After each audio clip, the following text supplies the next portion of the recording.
Le président du Conseil européen, Charles Michel, s'est prononcé sur le partenariat entre l'Union européenne et la Côte d'Ivoire sur des sujets sensibles, notamment la question de la lutte contre le terrorisme, lors d'un point de presse tenu le jeudi 25 avril 2024 au Sofitel Ivoire d'Abidjan. On a un partenariat de qualité avec les autorités de Côte d'Ivoire, puis il y a un enjeu, c'est la sécurité. J'ai pu annoncer au président que dans quelques jours, très certainement, les États membres de l'Union européenne vont dégager des moyens additionnels pour des équipements afin de donner du soutien dans la lutte contre le terrorisme. J'ai pu visiter également ce centre qui montre toute sa capacité d'expertise dans le domaine de les activités contre-terroristes, et c'est tout à fait indispensable de coopérer dans un cadre régional aussi sur ce sujet-là. On apprécie le rôle de stabilité et de sécurité qui est assumé par la Côte d'Ivoire et par les autorités de ce pays, mais il est certain qu'il y a un cadre beaucoup plus large, et nous comprenons bien que pour faire reculer la menace terroriste, il y a plusieurs éléments qui sont absolument importants. D'une part, des capacités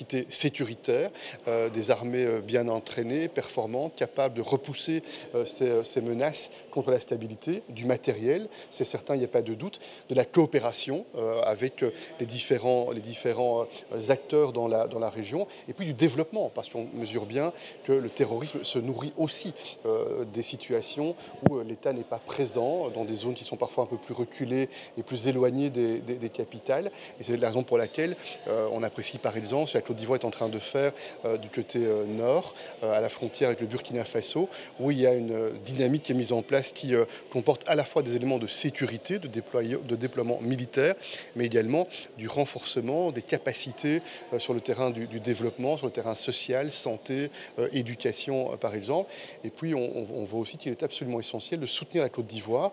qui a beaucoup de réfugiés qui viennent du Burkina Faso, repoussés par cette menace terroriste vers la Côte d'Ivoire, plus de 50 000. Et donc nous voulons aussi voir avec les organisations internationales comment on peut soutenir sur le plan humanitaire les efforts des autorités de Côte d'Ivoire pour accueillir dignement leurs frères burkinabés qui sont actuellement, burkinabés pas seulement, mais principalement burkinabés, qui sont actuellement en Côte d'Ivoire. Il y a à la fois la nécessité de travailler ensemble sur le terrain du renseignement en utilisant les ressources humaines. C'est un type de méthode, mais il y a aussi d'autres éléments technologiques comme les drones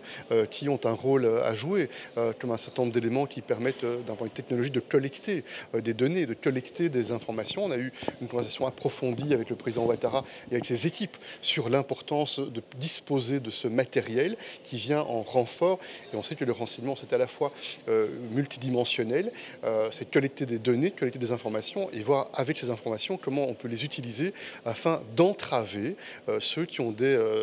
tentations terroristes, des tentations de déstabilisation, repousser cette menace. Et puis il faut aussi travailler pour faire de l'analyse du renseignement. Il faut analyser les données en question pour qu'on puisse en tirer des conséquences opérationnelles. D'autres sujets d'intérêt commun de ce partenariat évolutif entre l'Union européenne et la Côte d'Ivoire, notamment la question de l'immigration clandestine et la traçabilité du cacao ivoirien, ont été évoqués par le président du Conseil européen.